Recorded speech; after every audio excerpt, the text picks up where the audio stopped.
My pleasure right now to introduce Dr. Chinere Iweka, who is a postdoctoral scholar in the Department of Neurology.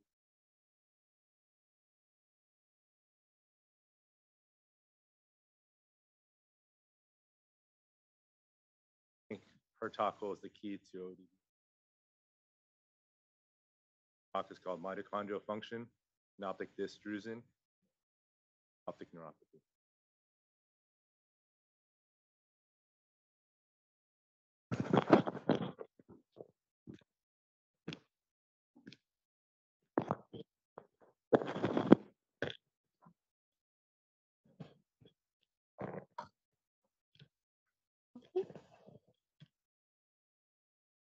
Thank you, everyone. My name is Chinere Iweka. I'm a postdoc in the lab of Kati Andreasen, and we collaborate very closely with Dr. Liao.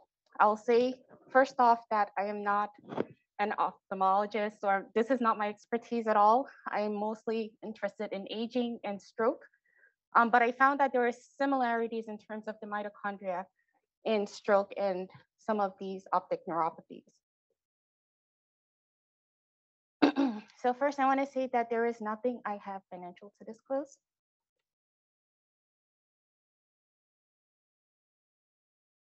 Not advancing.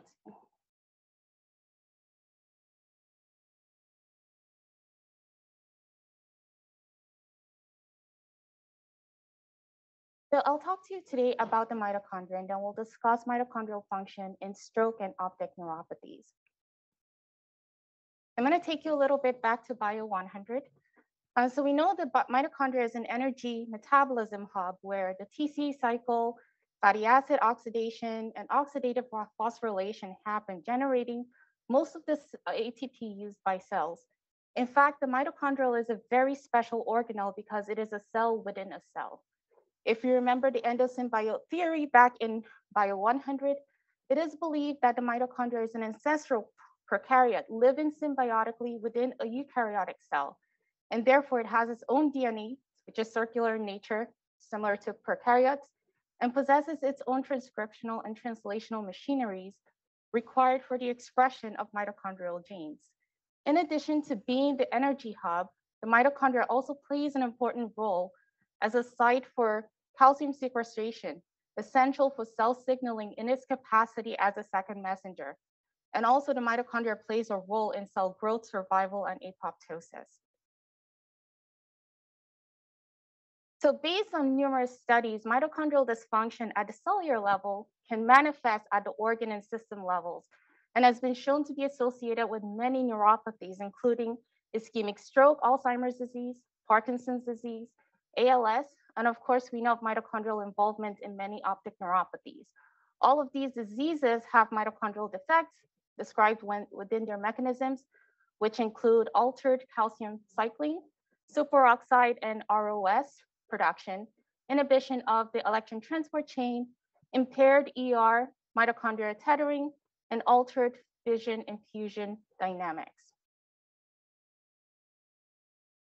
So I'm sure you can recall the TCA cycle, which is fed by acetyl-CoA, shown here.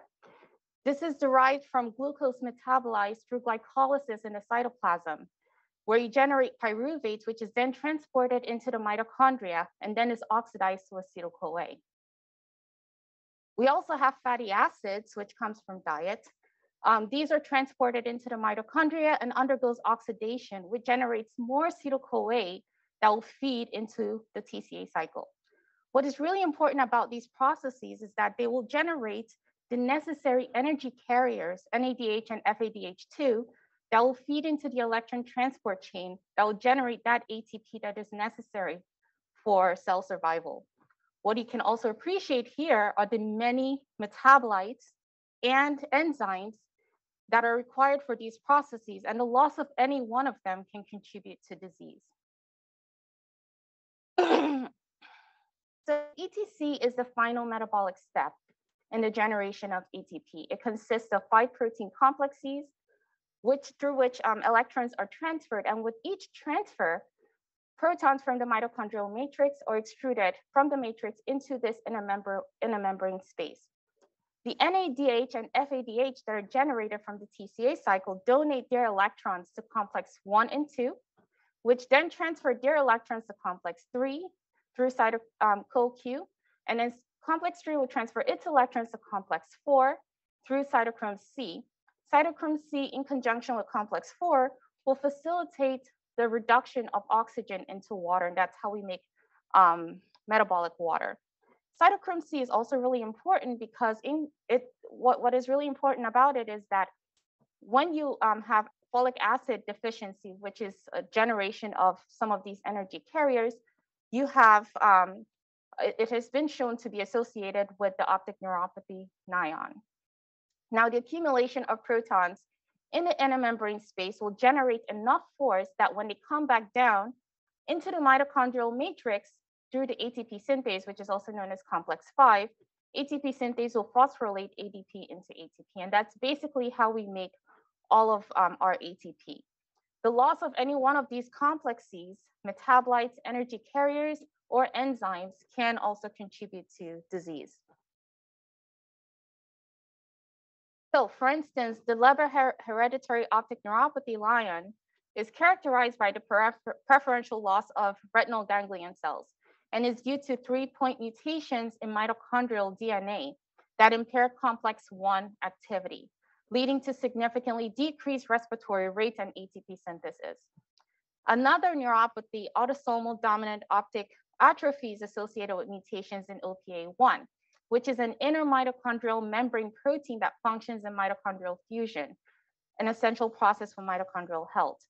The loss of OPA1 is characterized by mitochondrial fragmentation, disorganized cristae, and paracrystalline inclusion bodies within the mitochondria. These images are from a study in 2009, showing on the left, as you all know, is a normal optic disc with no excavation and a normal cup, while on the right, you see significant atrophy and excavation of the optic nerve head, characteristic of DOA. Glaucoma, which we've heard a lot about today, is another optic neuropathy and is one of the most common neurodegenerative diseases leading to irreversible blindness. And it is associated with mitochondrial abnormalities, such as changes in mitochondrial copy number, including a significant decline in NAD, which we know is an essential cofactor for the TCA cycle, as well as fatty acid oxidation to generate NADH required for the electron transport chain. In 2019, John Morgan's group found that mitochondrial morphology and spatial distribution within the dendrites of RGCs were significantly altered in patients with glaucoma. You can see that in this image. This is a TEM image of control and a patient with glaucoma. You can see in the pink are the mitochondria. You can see that the copy number is significantly reduced. This is highlighted here in this fluorescent image, and they've quantified that here. And then you can also appreciate the differences in spatial distribution of the mitochondria shown here in pink. The same group in 2021 used the rat model of ocular hypertensive glaucoma to show that NAD was significantly decreased in the retina and also optic nerve shown here. And they also showed that the depth of the neural retinal cup was significantly increased in this rat model. And when they supplemented with nicotinamide to increase NAD levels, that improved cup depth back to control levels. This really highlights the importance of metabolites and enzymes essential for mitochondrial function in optic neuropathies and provides a possible avenue for therapy. So to take a bit of a turn, this is very different from what everyone is studying here. This is ischemic stroke. My lab is interested in aging, and we know that aging is a factor for some of these optic neuropathies. Our work is focused on understanding the metabolism of immune cells, specifically blood monocytes, before they transverse into the brain after an ischemic stroke. So ischemia is basically the loss of oxygen and nutrients to the brain, causing significant neuronal death. Brain-derived DAMPs, which are danger-associated molecular patterns from these dying neurons, are able to leak into systemic circulation due to a compromised blood-brain barrier, also associated with aging and further compromised by stroke.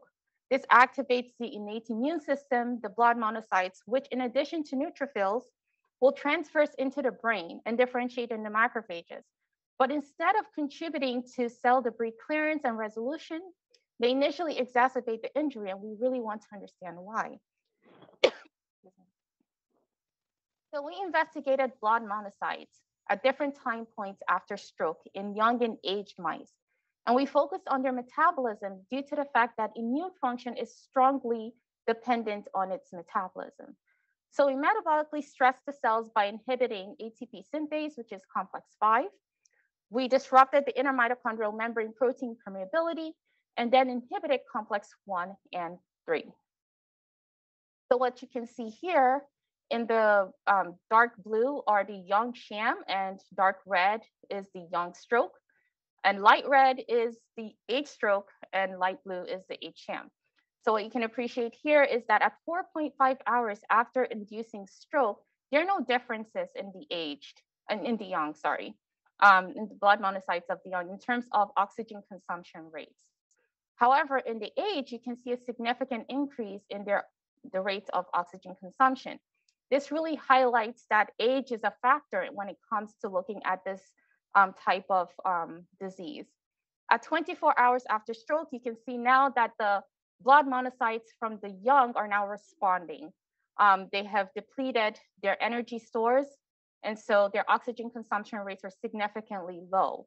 In the age, they were initially increased, but now they have plummeted in terms of the rates of oxygen consumption. And then by 72 hours, you can see that the young have resolved back to control levels, but in the age, they remain depleted.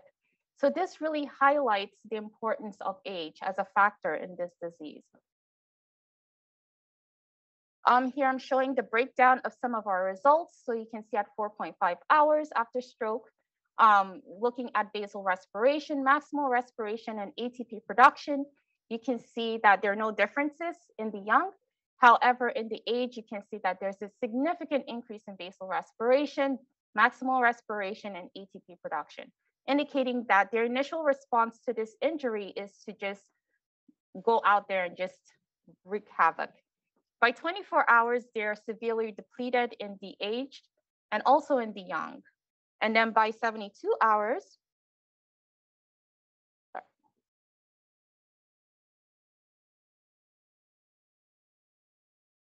and by 72 hours after stroke, all of these levels are now back to control levels in the young, but in the aged mice, they remain depleted.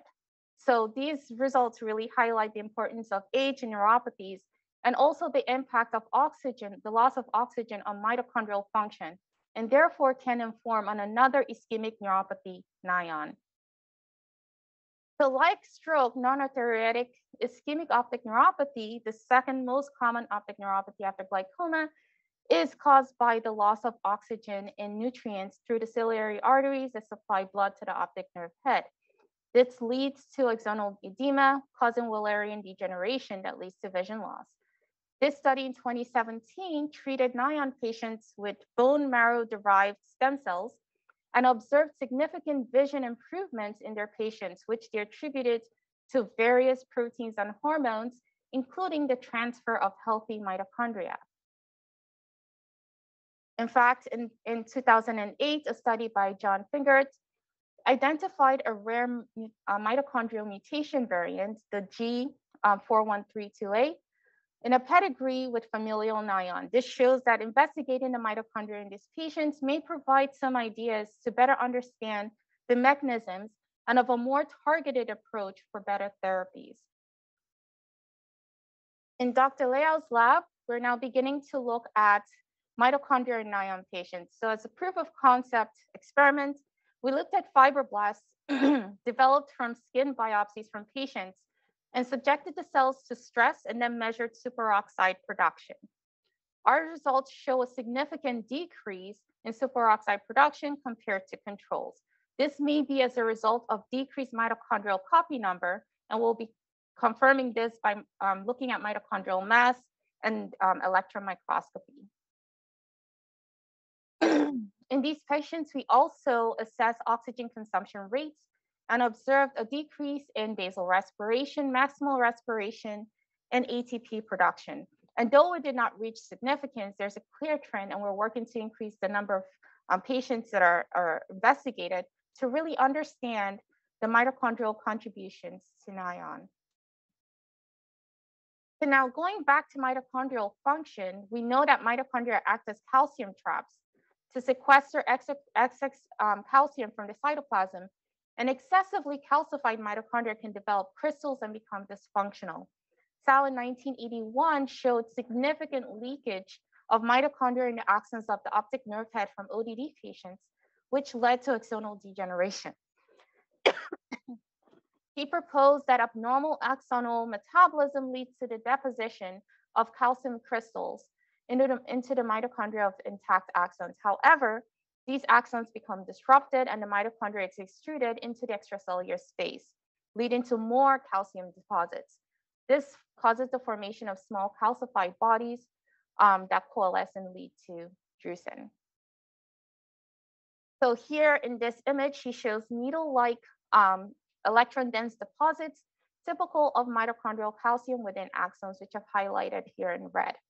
Today, AJ Kumar in Dr. Leo's lab will be presenting some interesting data on calcium and mitochondrial function in ODD. So please visit his poster during the poster session. We're also investigating calcium deposits in ion patients to further characterize mitochondrial function in these patients. So the mitochondria is particularly important for axonal function, which we know is the basis of neuronal communication. Live cell imaging was performed by Gallo Lab in 2018, and they show significant mitochondrial dynamics shown here in green in the axon growth cones of cultured sensory neurons. We know that the loss of these mitochondrial processes, such as ATP production and calcium buffering, can lead to Wallerian degeneration, which are hallmark phenotypes of optic neuropathies, for instance, ODD. Wallerian degeneration usually starts with the loss of an enzyme called nicotinamide mononucleotide adenotransferase. This enzyme basically converts nicotinamide mononucleotide into NAD, which we know is really important. The loss of this enzyme will increase NMN compared to NAD, so there's that ratio. And this difference in ratio now activates another protein called SARM. It's a pro-degenerative enzyme that is known to rapidly consume NAD. So when it's activated, it further depletes the pool of available NAD present in the mitochondria. So it'll really be interesting to see the levels of SARM1 and other NAD-consuming enzymes in ion patients.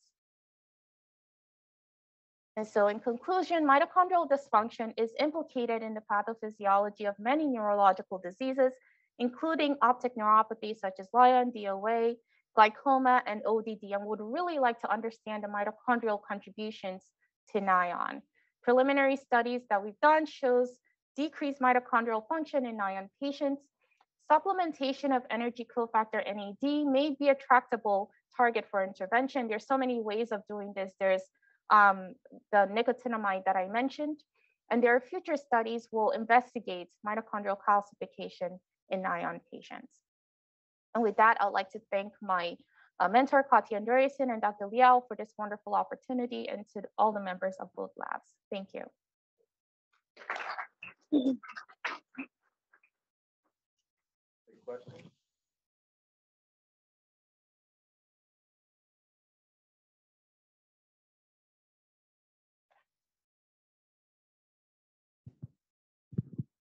Thank you so much. I have just a quick question. You mentioned that calcification is result in mitochondrial dysfunction. Yes. I have a question. If the mitochondrial dysfunction may result in calcification, is this possible? Yes, if there is something wrong with, like I said, the mitochondria has its own DNA. Any one of those, if there's any mutations in the mitochondrial DNA that can affect its ability to have calcium being sequestered into or trap calcium from the cytoplasm, then you have this increase in calcium deposits within the mitochondria, and that could cause dysfunction.